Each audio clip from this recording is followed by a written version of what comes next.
د نورو ویډیوګانو دپاره زموږ چینل سبسکرایب کړئ. اسمان را پریوتل وایي چې یو ځنګل کې یو سړی ډېره زیاته یېرېدلې وه.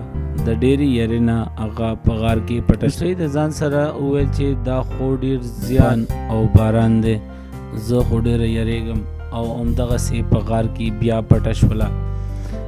د دغه غار په سر باندې یو دم غټه ونه ولاړه وه، او په دغه ټیم د د ونې نه یو غټ را پریوتلو. ډېر درز یې وکړو. سوی ډېره زیاته وېرېدله او د یېرې نه یې ځان سره ویل اسمان نه پرېوځي، او همدغسې د غار نه یې منډه کړله. په دې منډو کې هغه له یو ګیدړ په مخه راغی. ګیدړ چې دا داسې او تره وکتله نو د سوی نه یې تپوس وکړو. ګیدړ ورته وویل چې دا چېرته داسې په منډو روانې؟ سوی ورته وینا وکړله چې ګورې نه اسمان نه پرېوځي، او د یېرې نه بیا په منډه شوله. ګیدړ چې دا واورېدل نو هغه هم په منډو سر شو.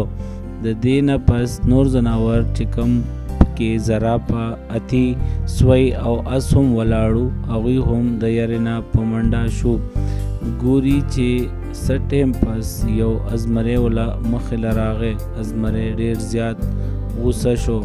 ځناور هم د غوسې نه یې ورته ویل دا څه داسې او ترې منډې وهئ؟ څه چل شوی دی؟ خیر خو دی که نه؟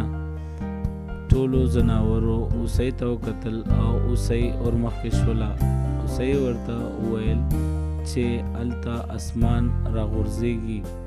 زمري چې دا واورېدل نو هغه ورته ویل ځئ چې هغه ځای ته لاړ شو چېرته راغورځېږي.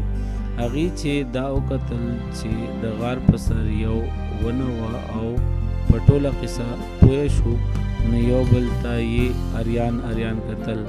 ټول نتیجه بغیر د پوره معلوماتو نه په څه خبره اعتبار کول نه دي پکار. ډېره مهرباني د چینل سبسکرایب کولو. ډېره مننه.